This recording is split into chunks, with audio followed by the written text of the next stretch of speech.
우리가 하나님께 세세토록 영광을 돌릴 수 있을까요? 세세라는 말은 거듭되는 여러 대를 의미하는 말입니다. 우리가 하나님께 영광을 돌릴 수도 없거니와 있다 할지라도 우리는 세세토록 대대토록 하나님께 영광을 돌릴 수가 없습니다. 세세토록이라는 이 말은 영원하다는 말로서 시간적인 개념이 아닙니다. 모든 만물이 하나님으로부터 기원했기 때문에 그래서 하나님을 만물의 창조주라고 이야기합니다. 모든 만물이 하나님께 전적으로 의존하고 있기 때문에 그래서 하나님을 만물을 다스리는 통치주라고 그렇게 이야기합니다. 또 모든 만물이 하나의 목적을 가지고 있고 그것을 향해서 나아가고 있기 때문에 그래서 하나님을 만물의 완성자라고 이야기합니다.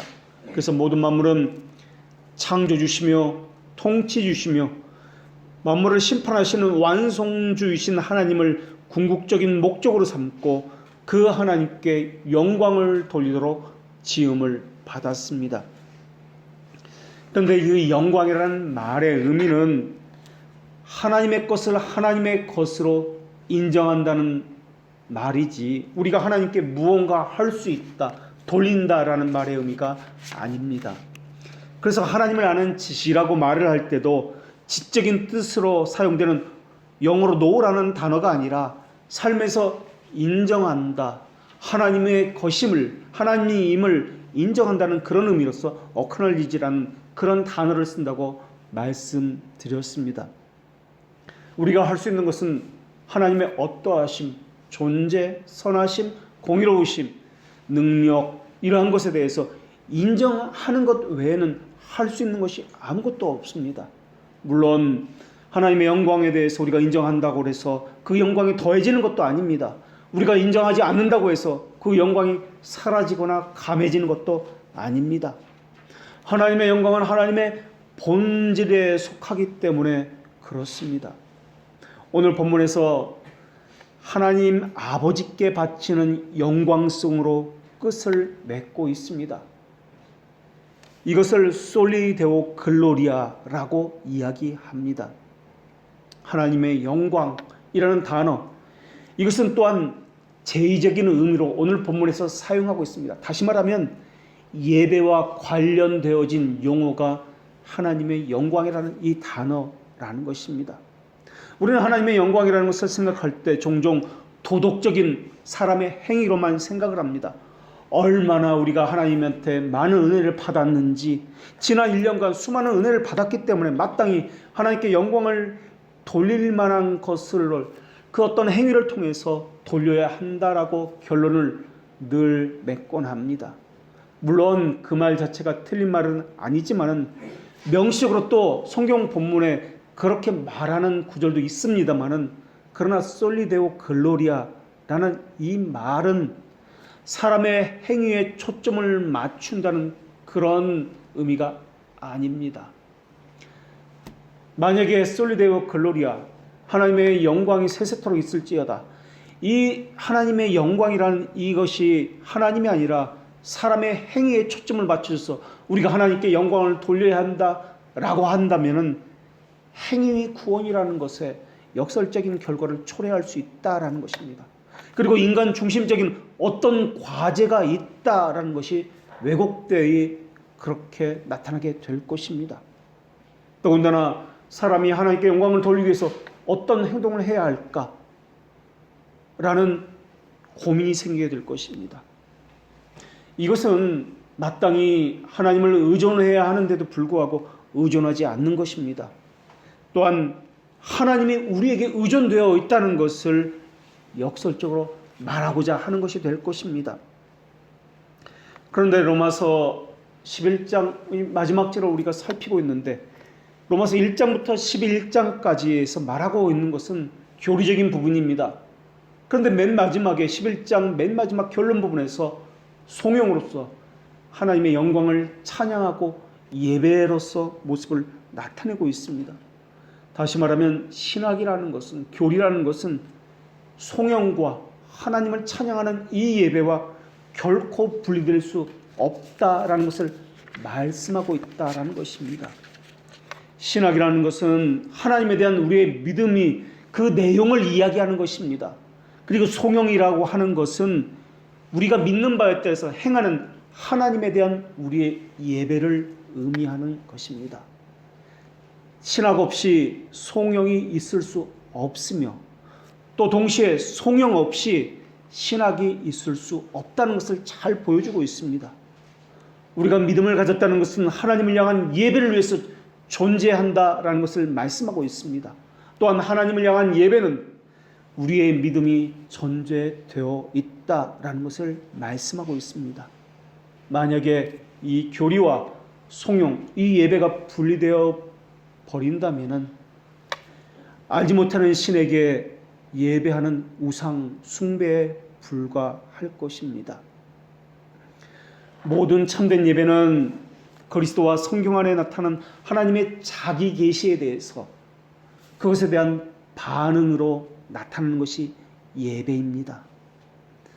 이 바른 반응은 참된 예배로 나아가기 위해서는 순전한 교리가 밑받침이 되어야 합니다. 하나님의 인격, 하나님의 사역에 대해서 바른 지식을 가져야 합니다. 그 고찰로부터 생겨나는 것이 바로 바른 반응이 된다라는 것입니다. 오늘 본문은 1장부터 11장까지 수많은 교리들을 이야기하고요. 그런 다음에 하나님을 향한 송영으로 결론을 맺고 있습니다. 1장부터 11장까지 나오는 엄청난 진리들에 대한 결론이 무엇이냐? 하나님을 향한 영광, 찬양, 이 예배가 결론으로 나타나고 있습니다. 바른 교리가 없다면 그 예배는 우상숭배에 불과할 것입니다. 열렬한 열심만 가지고는 또한 바른 예배라 할 수 없을 것입니다. 그래서 성경은 공적인 예배와 개인적 경건 이 둘 다를 중시 여기면서 이것은 서로 뗄래야 뗄 수 없는 필수 불가결한 관계를 가지고 있다라고 말씀하고 있습니다. 하나님에 대한 참된 예배를 불러일으키는 것은 하나님의 말씀으로부터라는 것입니다. 또 송영이 없는 신학이 있어서도 안 될 것입니다. 하나님에 대해서 순전히 학문적인 호기심을 가지고 하나님께 접근하는 것은, 하나님 말씀을 접근한 것은 근본적으로 문제가 많습니다. 하나님은 냉철하고 비판적이며 과학적인 관찰과 지적인 평가의 대상이 아니기 때문에 그렇습니다. 하나님에 대한 바른 지식이 있다면 반드시 하나님은 우리로 하여금 참된 예배자로 이끌어 가십니다. 우리가 있어야 할 곳, 그것은 바로 하나님 앞에 엎드려 찬양을 드리는, 예배를 드리는 바로 그곳입니다. 그렇기 때문에 잘못된 교리를 가진 것도 우리가 주의를 기울여서 살펴야 하지만 동시에 신학적이지 않는 경건, 교리적이지 않는 예배도 둘 다 함께 주의를 기울여서 살펴야 할 것입니다. 그런데 많은 사람들은 한쪽으로만 치우쳐서 열렬하거나 아니면 참된 열렬함은 제거한 채 차가운 지적 만족만을 가지고 하나님을 찾고 있습니다. 하나님의 영광은 무엇보다도 하나님의 것입니다. 이것을 기억하지 않으면 하나님의 영광은 사람의 것이 되어버립니다. 그래서 사람이 무언가 해야만 한다는 것이 나올 것입니다. 하나님께 영광이라고 이야기합니다. 우리말에서는 주어가 생략되어 있습니다. 주어를 넣어보면 이것이 누구 중심인지를 알 수가 있습니다. 하나님께 영광이라고요? 주어를 넣어보십시오. 사람이 하나님께 영광이라는 말이 됩니다. 주어는 사람이 되어버립니다. 그러나 그렇지 않습니다. 성경에서 말하는 주어는 늘 하나님이십니다. 사람이 어찌 하나님께 유익하게 하겠느냐? 지혜로운 자도 자기에게 유익할 따름이니라.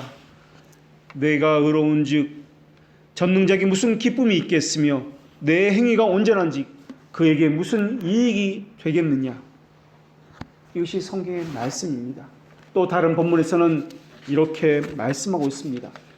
그대가 범죄한즉 하나님께 무슨 영향이 있겠으며 그대의 악행이 가득한즉 하나님께 무슨 상관이 있겠으며 그대가 의로운즉 하나님께 무엇을 드리겠으며 그가 그대의 손에서 무엇을 받으시겠느냐? 그대의 악은 그대와 같은 사람에게나 있는 것이요 그대의 공의는 어떤 인생에게도 있느니라. 하나님은 하나님의 영광을 하나님 스스로 우리에게 계시하시며 우리로 하여금 그 영광을 인지하게 하시는 분이십니다. 하나님을 영화롭게 하는 것도 하나님이시요 사람을 영화롭게 하는 것도 하나님이십니다. 하나님께서 자기 백성을 영화롭게 하시는 것이며 그들이 행하는 예배와 총체적인 순종을 통해서 영광을 받으시는 것도 그 사람을 통해서가 아니라 하나님 스스로 영광을 받으시는 것입니다. 하나님의 영광은 사람에게서 나올 수 있는 것이 아닙니다. 영광은 하나님의 신적 본질이기 때문에 하나님에게만 속한 것입니다. 이것을 내적인 영광이다 라고 이야기합니다. 영광에는 하나님의 내적인 영광, 하나님의 본질에 속한 무한한 탁월성에 속한 내적인 영광이 있고 이것 말고 외적인 영광이 있는데 이것은 하나님께서 행하신 어떤 하나님의 지혜, 권능의 결과물로 나타나는 것이 외적 영광이라고 이야기합니다. 이 외적인 영광은 하나님께서 사람들이나 천사들이나 또는 만물들에게 행하신 어떤 것을 이야기합니다.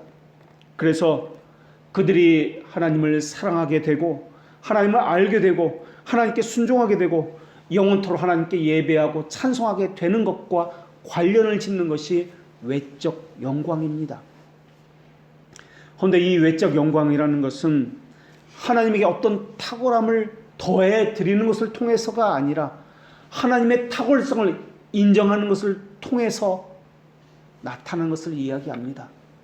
또 합당하게 하나님을 찬양하는 것, 삶에서 공경하는 것, 하나님에 대한 합당한 그 인정하는 것, 경외심을 통해서입니다. 그래서 개혁신앙이라는 것은 냉정하고 지적인 작업이 아닙니다. 개혁신앙이라는 것은 그래서 바른 교리와 열렬한 바른 삶이 늘 서로 연결되어 있습니다. 하나님의 영광이라는 이 주제가 그것을 너무나 잘 말씀해주고 있는 것입니다. 인정하고 인식하는 것, 하나님의 어떠하심을 인정하는 것, 이것은 일상의 삶에서 행해지는 것이기 때문에 그렇습니다. 밥을 먹는 것, 잠을 자는 것, 일을 하는 것, 공부하는 것, 무엇을 하든지 하나님을 인식하는 삶을 살아야 한다는 말입니다. 이때 인식하는 하나님은 만물의 주인이라는 인식입니다. 이때 인식하는 하나님은 선하다는 그러한 인식입니다. 이때 인식하는 하나님은 전능하시다는 그러한 인식입니다. 이 땅에 존재하는 모든 것, 이 땅에 일어나는 모든 일들이 하나님의 영광을 위해서 존재한다는 인식입니다. 우리가 보기에는 그렇지 않은 것처럼 보일 때도 있습니다.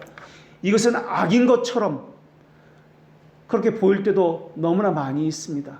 그러나 기억하십시오. 악인조차도 하나님의 공의로운 심판에 기여하고 있다는 그 사실 말입니다. 이 땅에 존재하는 모든 것은 하나님의 영광을 위해서 존재할 뿐입니다.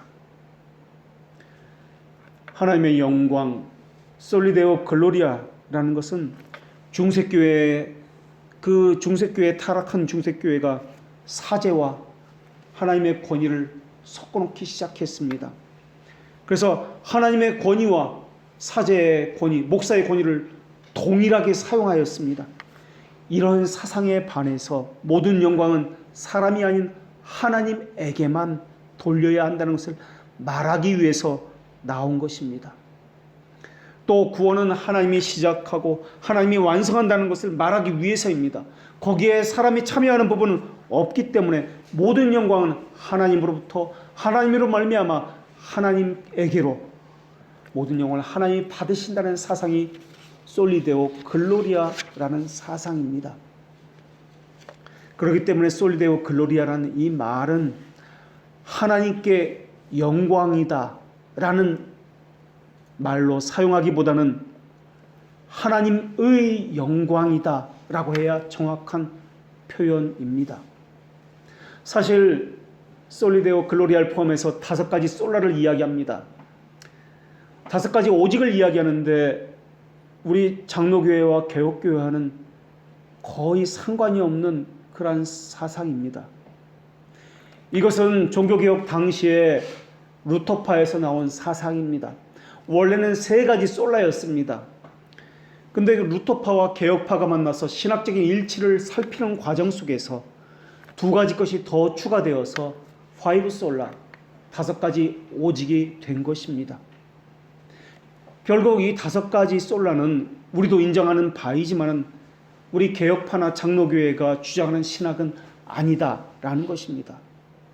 어떤 사람은 개혁 신학을 다섯 가지 파이브 솔라즈라고 이야기합니다. 파이브 솔라지라는 것은 다섯 가지 오직이라는 것은 솔라 피데, 솔라 그라치아, 솔라 스크립투라, 솔로 스크립투스, 솔리데오 글로리아.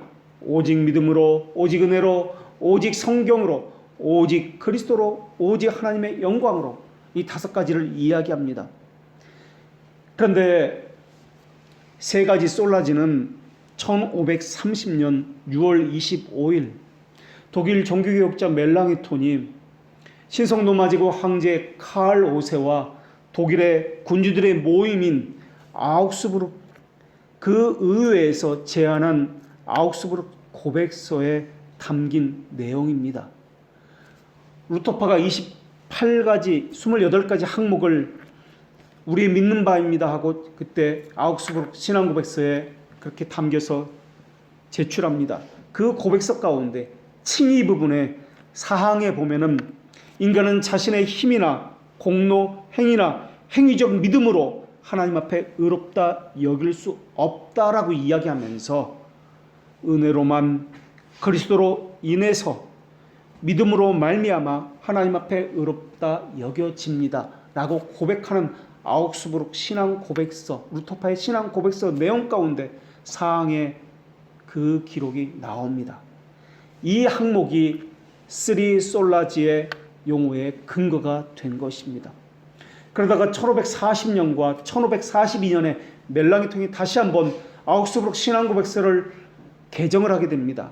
개정된 아우크스부르크 신앙 고백서에 칼빈주의 견해와 조화를 이루기 위해서 특히 성찬에 관한 내용을 수정하기 위해서 개정을 했는데 칼빈은 1540년 이 수정판에 개정판에 이 서명을 합니다. 칼빈이 이 아우크스부르크 신앙 고백서에 서명을 했지만은 아우크스부르크 신앙 고백서는 루터파의 신앙을 대변하는 것이지 개혁 신앙을 대변하는 고백서는 아니다라는 것을 우리가 기억해야 할 것입니다. 그렇다고 우리와 신앙이 다르다는 뜻은 아닙니다. 개혁파 신학자들이 작성한 고백서나 슬로건은 아니다라는 말입니다. 그렇기 때문에 엄밀히 이야기해서 종교개혁이다, 그래서 종교개혁주의다 이야기하면서 화이브 솔라지를 이야기하면은 우리의 정통성은 버리고 남의 것을 가지고 들어와서 마치 우리의 것이라고 주장하는 셈이 되지 않는가라는 우려스러운 생각을 해보게 됩니다. 이런 행동은 마치 순복음교회나 감리교회나 성결교회에서 종교개혁을 자신의 것으로처럼 기념하는 것과 같은 모순적인 주장이 되지 않는가라고 조심스럽게 생각해 봅니다. 루터파와는 달리 우리 개혁파는 우리들의 신앙 고백서가 따로 있습니다. 로마 카톨릭으로 핍박을 받았습니다. 심지어 루터파로부터 엄청난 핍박을 받았습니다. 그 당시 독일에서는 로마 카톨릭부터 받은 핍박보다 루터파로 받은 핍박이 더 크고 더 엄청났습니다. 그때 작성한 고백서를 우리는 개혁 신앙이다 라고 부르고 있습니다.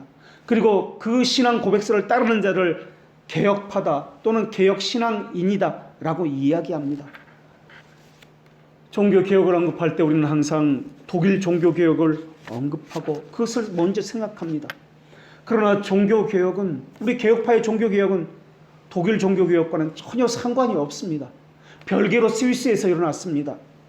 사람들에게는 독일의 종교개혁을 생각합니다마는 스위스 종교개혁은 자발적으로 일어났습니다.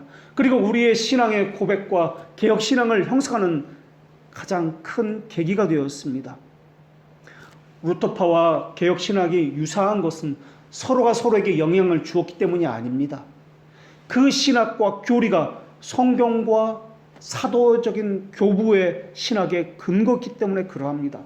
같은 것을 바라보았고 같은 것을 뿌리로 했기 때문에 그렇습니다. 이것은 당연한 결과입니다.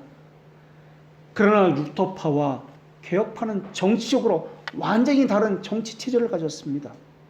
루터파는 현재 에라스투스주의를 따르고 있습니다. 그리고 개혁파는 장로 정치를 따르고 있습니다.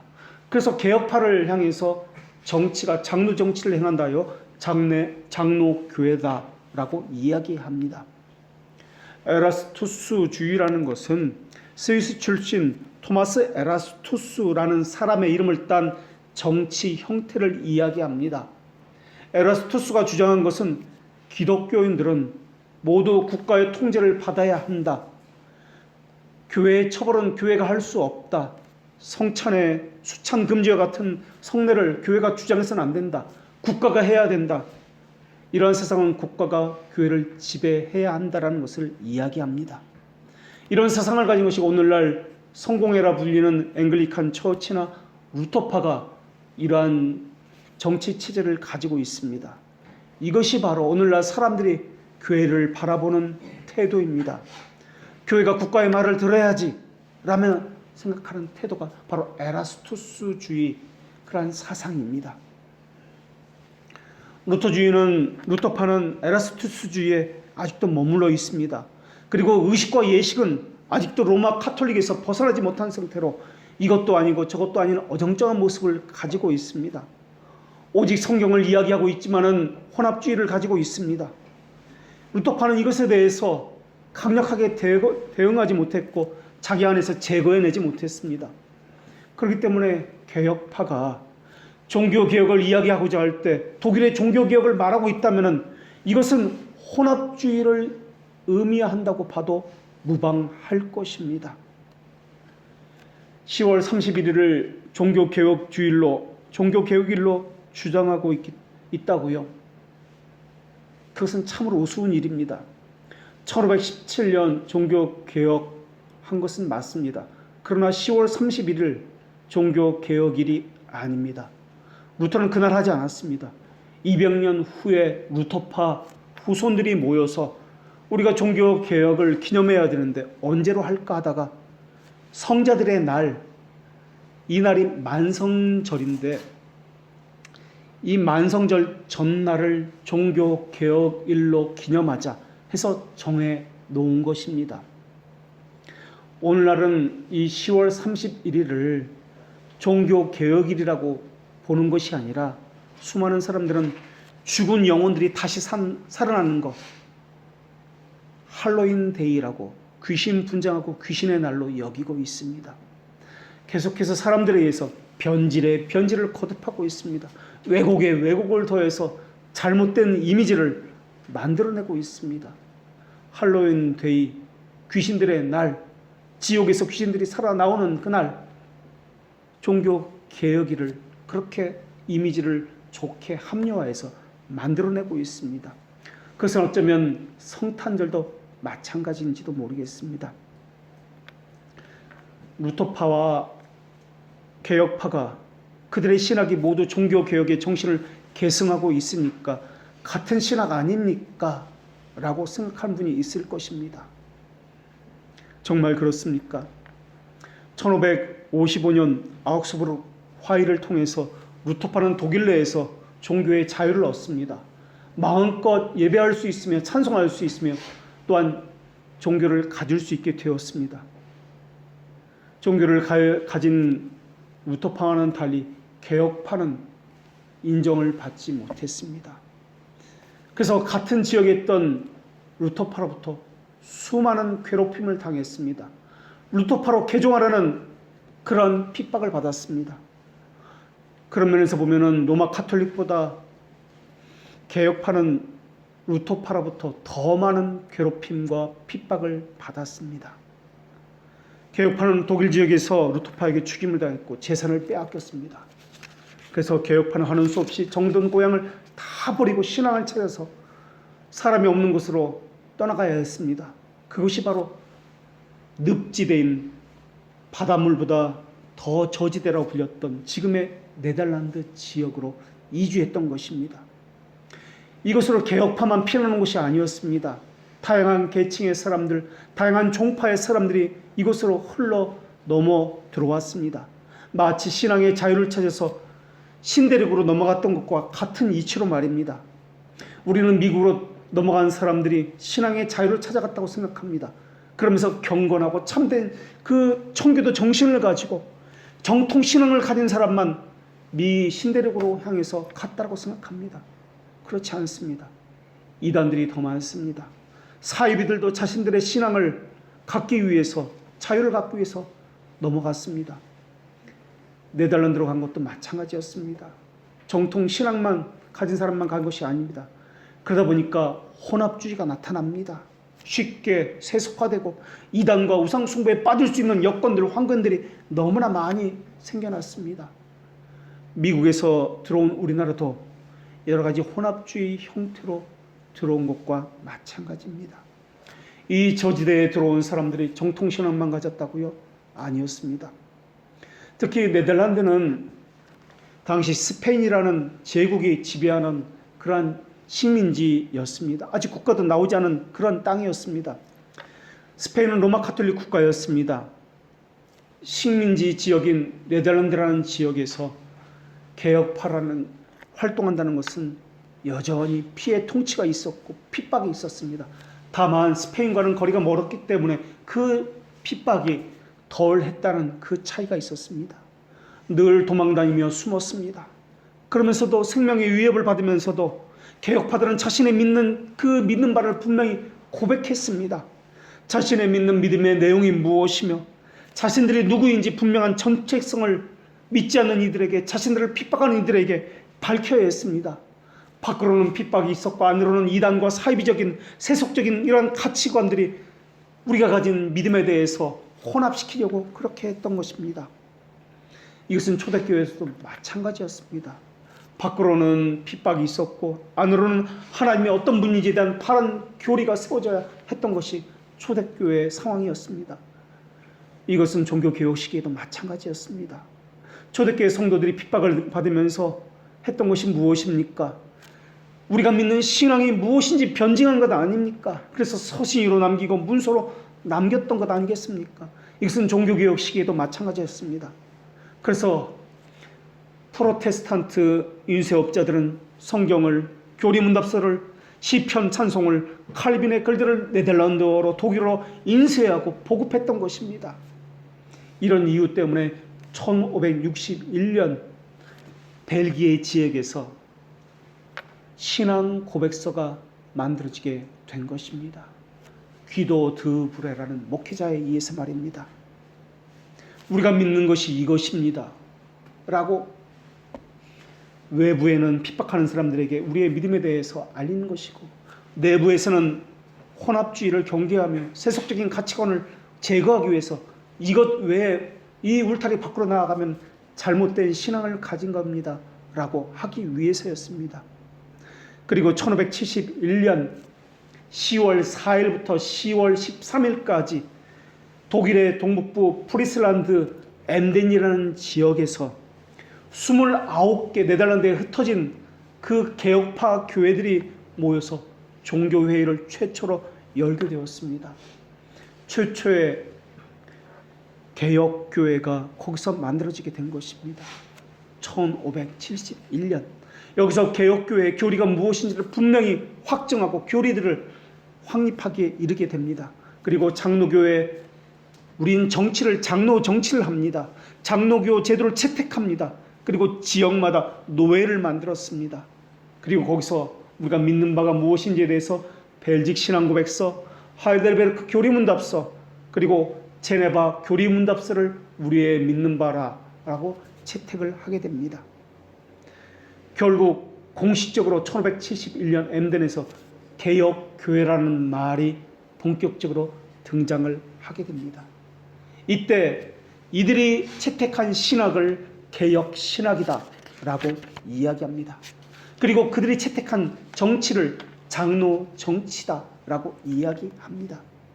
그러다가 제네바 교리 문답서는 내용상 하이델베르크 교리문답서와 겹치기 때문에 제네바 교리문답서를 나중에는 빼고 1619년 돌트레이트 회의의 결과를 통해서 종교회의를 통해서 채택된 돌트레이트 신조, 영어로는 도르트 신조를 하이델베르크 교리문답서, 도르트 신조, 벨직 신앙 고백서 이 세 가지를 일치를 위한 세 가지 신앙 고백서다라고 부르면서 개혁파의 신앙 고백서로 그렇게 채택하게 됩니다.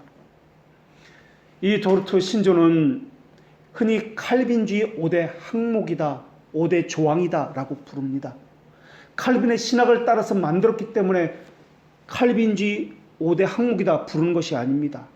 이단들의 주장이 먼저 있었습니다. 이단들의 주장을 그것을 반론하기 위해서 성경을 연구하다 보니까 그 연구 결과가 칼빈의 신학과 일치하더라 라고 해서 칼빈주의 5대 교리다 라고 붙여지게 된 것입니다. 우리는 장로교를 말하면서 이런 교회사적인 배경 없이 무조건 화이브 솔라지를 말해왔습니다. 정작 말해야 할 것은 우리의 개혁파의 장로교회의 신앙 고백서와 교리문답서는 전혀 말하지 않았습니다. 그렇기 때문에 우리가 아는 개혁 신앙은 화이브 솔라지가 아닙니다. 칼빈 사상에 근거한 세 가지 교리인 일치를 위한 새 형식을 말해야 하는 것입니다. 개혁 신학, 이것은 초대교회는 물론이고 중세나 종교 개혁 시기 이 뿌리 자체가 핍박을 받으면 절대 타협하지 않는 뿌리를 가지고 있습니다. 혼합하지 않는 순전한 교리의 믿음의 내용을 가진 것이 우리 개혁 신앙입니다. 절대 혼합하지 않습니다. 절대 타협하지 않습니다. 바른 신앙, 바른 교리라는 것은 그래서 바른 삶, 그 믿음 그대로 행하는 그 삶을 함께 가는 것이 개혁 신앙이다 라고 부릅니다. 그러한 삶을 사는 사람을 개혁 신앙인이다 라고 이야기합니다. 그래서 우리 장로교회를 신학적으로 개혁 신학을 가졌다고 해서 개혁교회다 라고 이야기합니다. 개혁이라는 말은 리폼드라는 말입니다. 리폼드라는 말은 개혁된 이라는 뜻입니다. 그래서 개혁신학이라는 것은 개혁된 신학이고 개혁교회라는 것은 개혁된 교회라고 써야 합니다. 근데 우리말로 개혁교회라니까 교회가 세상을 개혁하는 것처럼 그렇게 오해할 수 있습니다. 개혁의 주체는 교회고 우리고 바뀌어야 할 것은 세상이다, 다른 사람이다 라고 착각하고 있습니다. 그렇지 않습니다. 어떤 사람은 빛과 소금이 되어서 세상을 변화시키자라고 주장을 합니다. 그렇지 않습니다. 우리는 개혁의 주체가 아닙니다. 개혁의 주체는 하나님과 성경입니다. 개혁되어야 하는 대상은 세상과 사회가 아니라 교회와 우리 자신이 개혁의 대상입니다. 그런데 사람들은 그 개혁의 주체와 대상을 혼동하고 있습니다. 사회에 대해서 교회의 책임을 묻고 있습니다. 사회를 향해서 교회가 무엇을 했는가? 교회를 바꾸지 아니하고 교회가 무엇을 했는가라고 묻고 있습니다. 이것은 개혁 신학이 아닙니다. 사회 제도를 바꿔야 된다고요? 문화를 개혁하고 해야 한다고요? 무슨 개혁 신학이 아니라 자유주의 신학이고요. 진보 신학입니다. 저들이 개혁되어야 하는 것이 아니고 교회가 지속적으로 개혁되어야 하고 우리의 삶이 성경 말씀 앞에서 계속 개혁되어야 하는 것입니다. 지속적으로 성경을 살펴서 교회와 우리를 바꾸어야 하는 것입니다. 그런 면에서 교회는 늘 수동적입니다. 구원이 수동적이라고 하는 것과 같은 이치입니다. 오늘 본문의 솔리데오 글로리아도 그러한 의미입니다. 사람들은 주체와 대상을 혼돈해서 섞어버립니다. 하나님이 해야 하는 것, 하나님만이 주체가 되어야 하는데 그런데 사람이 주체가 된다고 생각을 하고 있습니다. 솔리데오 글로리아는 그런 것이 아닙니다. 주어는 하나님입니다. 능동과 수동을 바꾸어서도 안 됩니다. 우리는 하나님을 영원하게 하는 주체가 아닙니다. 우리는 하나님을 영광과 관련해서는 늘 수동적입니다. 구원의 진리가 수동적인 것처럼 하나님의 영광과 관련해서도 늘 수동적입니다. 이것은 종교 개혁자들의 늘 일관된 진리입니다. 초대교회에서도 마찬가지였습니다. 구원사역에서 인간의 몫이 감당할 몫이 있는 것은 사실입니다.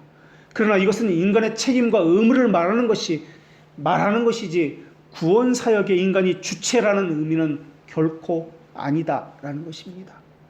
개혁신학은 구원사역이 전적인 하나님의 사역임을 말씀하고 있으며 인간은 늘 종됨을 인정하는 신학을 가지고 있습니다.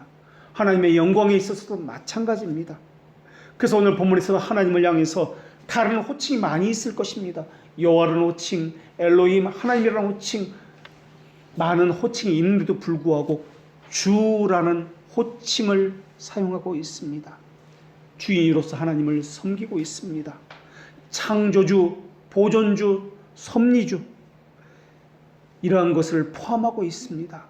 신자들의 심령에 역사하는 일도 포함하고 있다라는 것을 의미하는 호칭으로서 주라는 호칭을 사용하고 있습니다. 하나님이 한 모든 일에 있어서 주인으로서 주체가 되어서 하시기 때문에 주라는 단어를 사용하고 있는 것입니다. 하나님은 하나님을 스스로 영화롭게 하고 하나님은 또한 우리를 영화롭게 하고 하나님의 영광은 스스로 나타내 주어서 우리로 하여금 하나님의 영광을 인지하며 인식하게 하는 삶을 살게 하시는 분도 하나님이십니다. 이스라엘 백성들이 광야에서 가나안 땅을 향해서 나아갈 때 구름 기둥과 불 기둥이 나타났습니다. 이 구름 기둥과 불 기둥은 하나님의 외적인 영광으로서 하나님의 행하신 결과입니다. 그래서 이 구름 기둥과 불 기둥을 통해서 하나님의 외적인 영광이 나타났기 때문에 이건 역시 하나님의 영광이다라고 이야기합니다. 하나님은 현세에서 우리를 거룩하게 하시는 분이십니다. 그리고 우리를 예배를 통해서 영화롭게 하시는 분이십니다. 그리고 내세에서는 하늘나라에서는 온전하게 우리를 영화롭게 함으로써 하나님은 영화로움을 또한 스스로 받으시는 분이십니다. 우리가 하나님의 형상을 온전하게 지니게 되면 우리의 의지는 하나님 한 분만으로 만족하게 될 것입니다. 우리의 양심은 평안으로 충만하게 될 것이며 우리의 사랑과 기쁨의 정서는 온전한 만족을 오직 하나님에게서만 얻게 될 것입니다.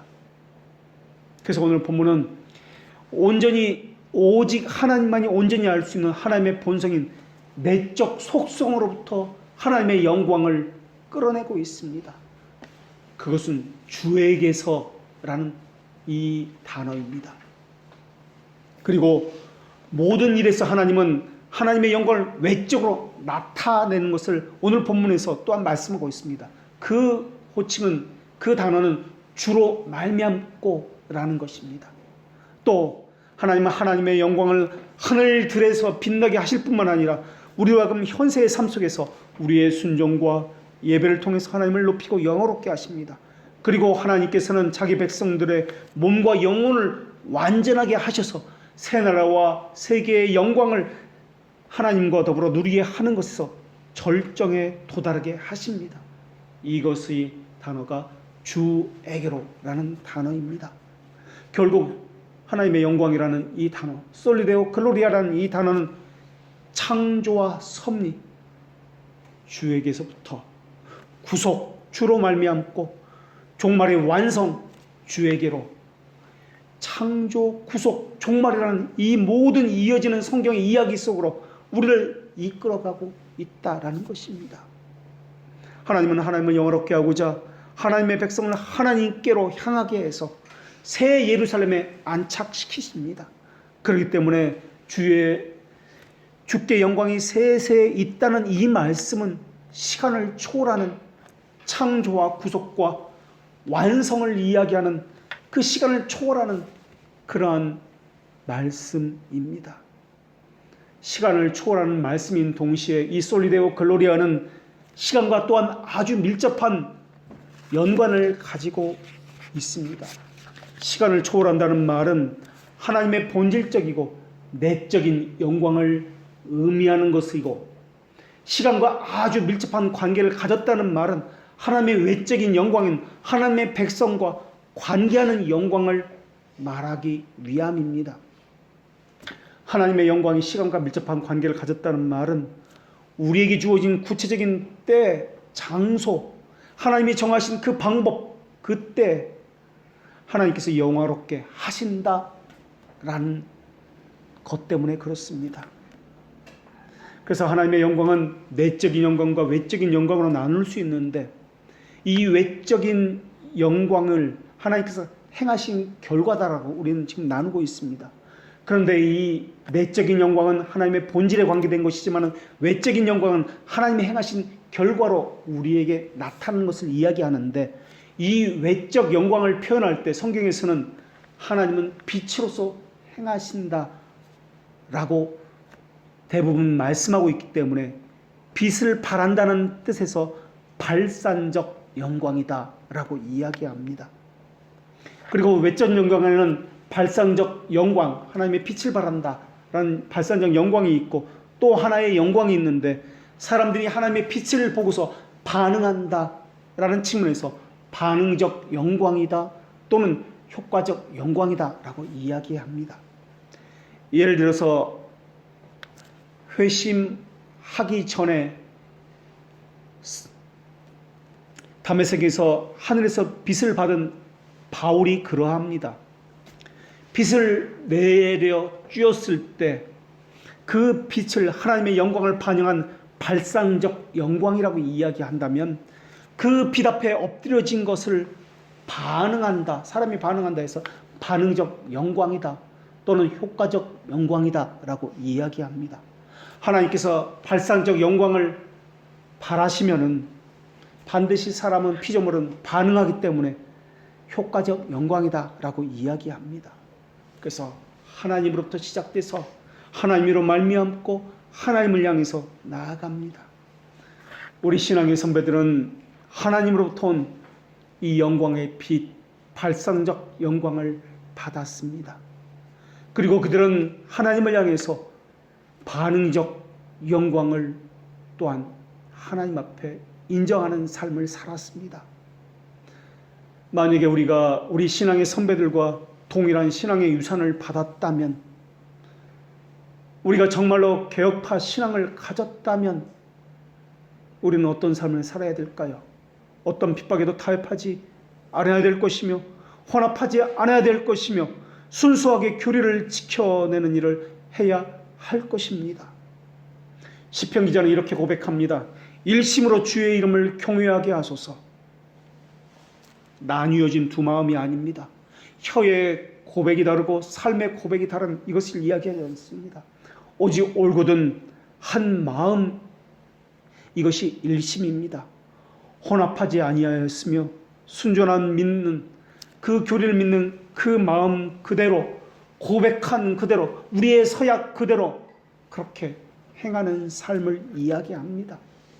다윗이 하나님께 일심을 달라고 기도한 이유가 무엇 때문에 그렇습니까? 경건의 가장 중요한 마음은 순전한 마음이기 때문에 그렇습니다. 믿음대로 고백한 대로 사는 삶이기 때문에 그렇습니다. 상황에 따라 그때그때 바뀌는 것은 누구든지 할 수 있습니다. 그것은 순전함이 아닙니다. 자기 이익에 따라서라는 말입니다. 그것을 자기 사랑, 자기 애다라고 이야기합니다. 상황에 따라서 바뀐다고요? 이것은 자기 편의주의입니다. 이것을 가리켜서 우상 숭배다라고 이야기합니다. 영과 육의 온갖 더러운 것에서 자신을 깨끗해야 하는 것이 그리스도인이라 불리는 사람들입니다. 성경에서 배교를 말할 때 항상 함께 등장하는 단어가 있습니다. 두려움이라는 단어입니다. 이것을 노예적 두려움이라고 이야기합니다. 이 두려움은 출애굽 시에 이스라엘 백성이 가졌던 공포와 두려움과 같은 것입니다. 불이익을 받지 않을까? 내가 무슨 손해를 입지 않을까? 이런 두려움은 하나님의 심판 아래 있는 사람들이 갖는 두려움입니다. 그래서 그들은 혼합합니다. 순전한 교리를 갖지 못하고 세상과 타협하는 삶을 갖습니다. 이것을 다른 말로 또한 외식이다라고 이야기합니다. 하나님의 영광을 인정해야 하면서 살아야 할 이들이 하나님보다 다른 것을 더 두려워합니다. 이것을 우상숭배다라고 합니다. 마땅히 두려워할 분을 두려워하지 않습니다.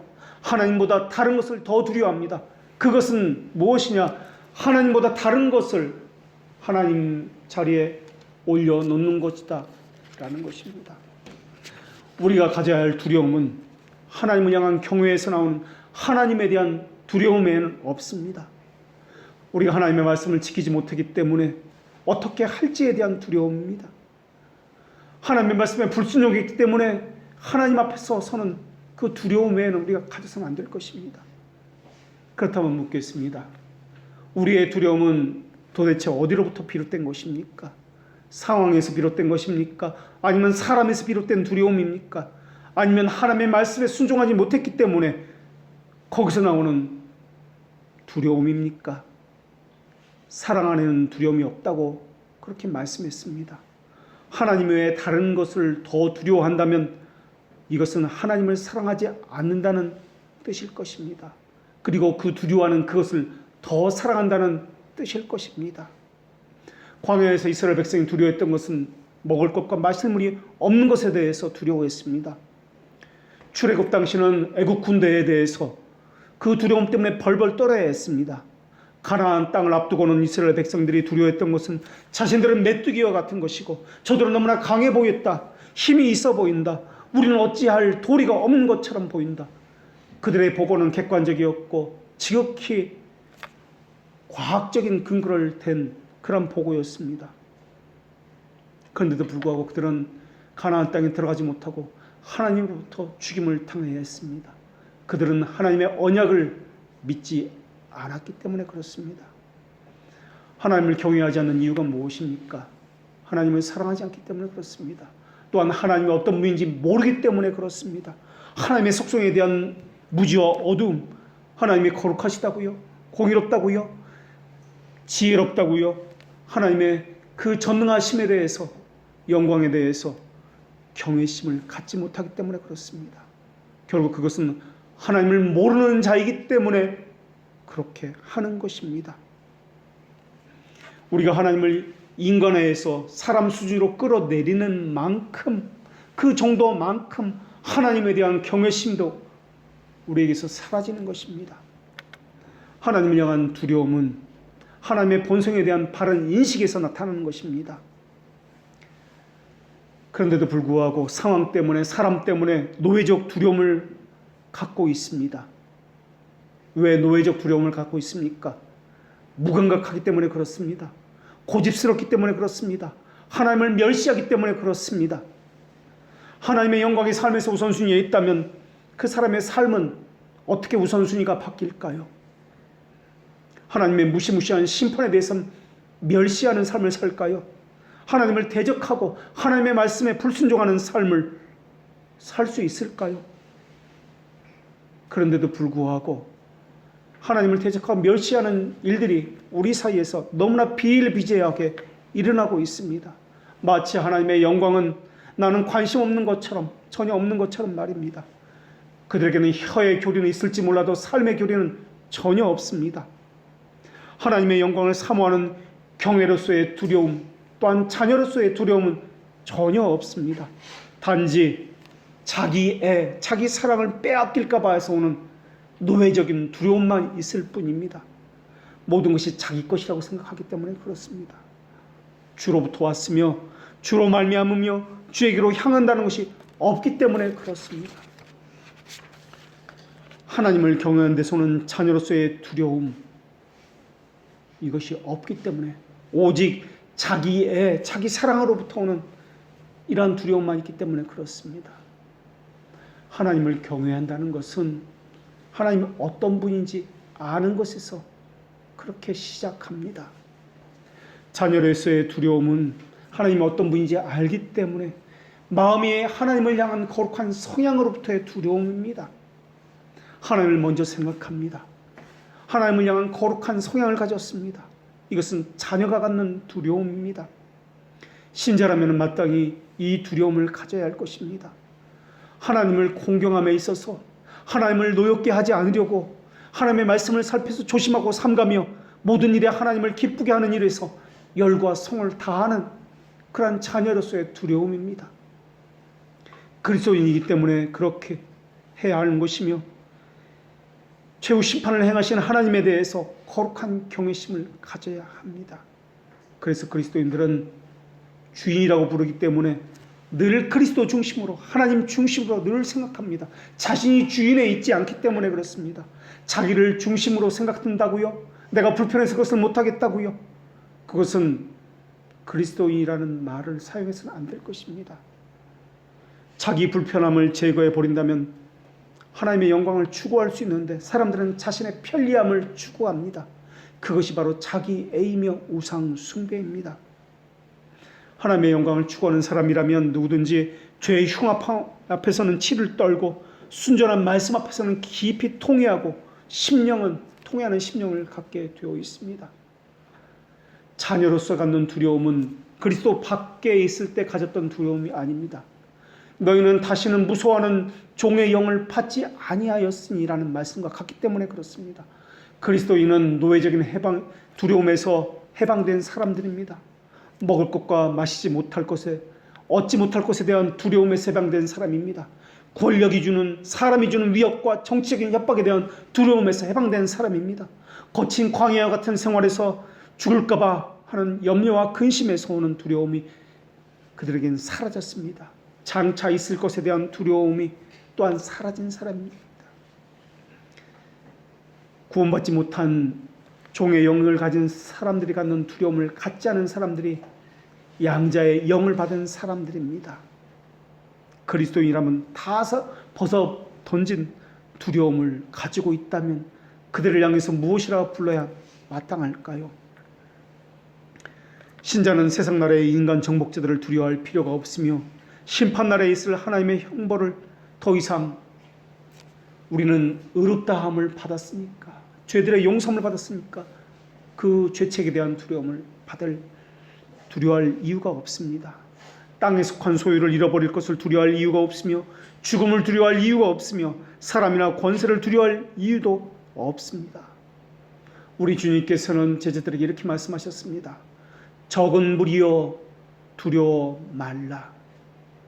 그리스도의 말씀은 언제나 신자들에게 위로가 됩니다. 허나 하나님에게 버림받은 이들에게는, 하나님의 택제가 아닌 이들에게는 하나님을 경외함이란 있을 수가 없습니다. 하나님의 영광을 인지함이란 있을 수가 없습니다. 하나님을 두려워하는 것은 하나님을 경외하는 그만큼만 하나님을 두려워하고 경외할 수 있습니다. 하나님을 사랑하는 만큼만 하나님의 영광을 생각할 것이며, 하나님을 경외하는 그만큼만 하나님을 두려워할 것입니다. 하나님을 계속해서 경외하는 이유는 하나님의 무한한 속성들이 그들 가운데 부어주었기 때문에 그러합니다. 그 말은, 하나님의 무한한 속성이 그들에게 부어졌다는 그 말은 하나님이 그와 함께하기 때문에 그렇다는 말입니다. 하나님의 형상을 따라 중생된 자들이 마땅히 그러하기 때문에 그렇습니다. 하나님을 경외함은 우리 삶에서 하나님의 임재를 지속적으로 인식하기 때문에 생겨나는 것입니다. 우리 삶에서 인식하는 경외함, 이것이 하나님의 영광으로 인식되어지며 인지하기 때문에 그렇습니다. 그렇기 때문에 교리와 삶이 따로 노는 사람은 하나님의 경외심이 그들의 삶에서 인식되지 않는다는 뜻일 것입니다. 어린 서건자는 하나님에 대해서 무관심합니다. 하나님에 대해서 알지 못합니다. 자기 주변에서 밀려오는 하나님의 행하심에 대한 감각이 전혀 없기 때문에 그렇습니다. 수많은 증인들이 있는데도 불구하고, 자기 내면에서 들려오는 양심의 소리가 있는데도 불구하고 그것을 무시하기 때문에 그렇습니다. 하나님의 지혜를 무시하기 때문에 그렇습니다.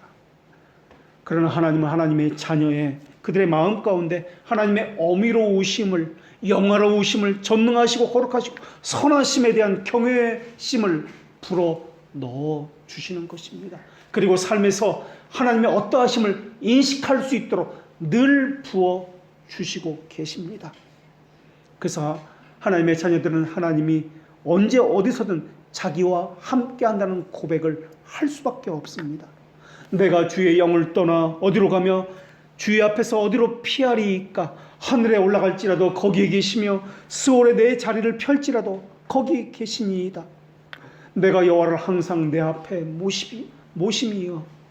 이 고백이 경건한 신자들의 고백입니다. 어떤 상황에서든 하나님의 자녀는 하나님의 관계를, 하나님의 어떠하심을 인식하고 있다라는 것입니다. 그래서 그들은 삶에서 하나님을 너무나 많이 인식하고 있기 때문에 풍부한 삶의 고백과 수많은 하나님에 대한 증언들을 이것을 쏟아낼 수밖에 없습니다. 이것은 억지로 되는 것이 아닙니다. 우리는 하나님과의 그 인식을 하나님을 아는 지식이다라고 배웠습니다. 그 인식에는 반드시 하나님을 향한 경외심이 수반됩니다. 살아계신 하나님의 임재 속으로 들어갈 때 우리가 느끼는 외경심은 얼마나 크고 놀랍고 신비로울까요?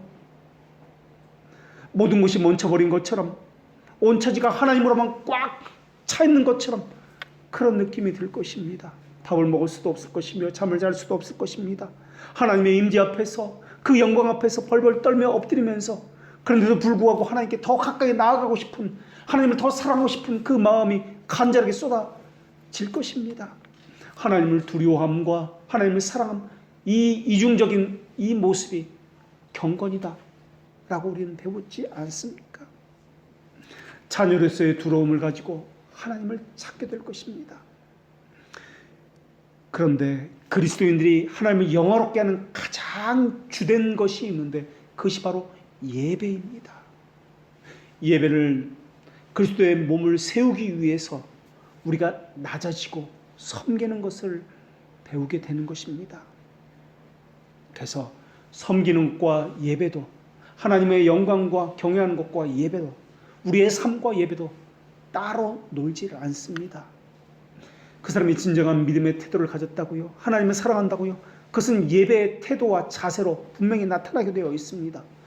그들의 섬김이 어떠한지, 그들 사람의 예배가 어떠한지로 또한 알 수가 있습니다. 그런즉 주로 말미암아 우리가 아멘하여 하나님께 영광을 돌리게 되느니라. 아멘은 그렇게 될지어다. 믿은 그대로 혀의 고백대로 삶의 교리를 말하고 있는 것이 아멘입니다. 사람들은 먹고 마시고 공부하고 일하는 것을 예배라고 이야기합니다. 물론 그것도 예배입니다. 삶의 예배입니다. 그러나 공적 예배라고 할 때 하나님께 예배하기 위해서 모든 것을 다 제쳐두고 마음과 뜻과 정성을 다하여 온전히 주님만 바라보고 구별된 활동을 공적 예배라고 이야기합니다. 하나님께서 말씀하신 것은 주일날 삶의 예배도 말씀하셨지만 공적 예배를 말씀하신 것입니다. 시간과 장소를 구별해야 한다는 것, 자기 자신을 구별하여 하나님께 드려야 한다는 것을 말씀하셨습니다. 하늘나라에서 하나님을 영화롭게 하기 위해서 등장하는 것이 예배입니다. 할렐루야, 구원과 영광과 능력이 우리 하나님께 있도다. 천상의 예배가 요한계시록에는 가득 차 있습니다. 성경의 묘사는 온통 예배로 도배되어 있는 것처럼 그렇게 천국의 삶을 그렇게 묘사하고 있습니다. 성경은 예배를 통해서 하나님의 영광에 동참하고 있다는 것을 보여주고 있습니다. 하늘나라에 있는 하나님의 성전에서는 모든 만물이 말하기를 영광이요 영광이로다 라고 찬양을 한다라고 그렇게 요한계시록에서는 표현하고 있습니다. 하나님께서는 베드로 사도를 통해서 기록한 말씀을 통해서도 이런 소명으로 끝을 맺고 있습니다. 오직 우리 주 예수 그리스도의 은혜와 그를 아는 지식에서 자라가라. 영광이 이제와 영원한 날까지 그에게 있을지어다. 유다서에서도 이렇게 소경으로 그 끝을 맺고 있습니다. 우리 구주 홀로 하나이신 하나님께 주 예수 그리스도로 말미암아 영광과 위엄과 권력과 권세가 영원전부터 이제와 영원토록 있을지어다. 아멘. 예배는 모든 영광을 하나님께 돌립니다. 인정합니다. 라는 그런 하나님께서 원하시고 기뻐 받으시는 그런 행사입니다. 예배는 하나의 구별된 활동입니다. 하나님의 영광을 위해 존재하는 하나님의 자녀에게는 그 무엇보다도 최우선적입니다. 예배를 바르게 하는 것에 목숨을 걸어야 합니다. 그것이 하나님께서 명하신 것이기 때문에 그렇습니다. 먹고 마시는 것조차 하나님의 영광을 위해서 해야 한다면 다른 것은 두말할 필요도 없을 것입니다. 기도하겠습니다.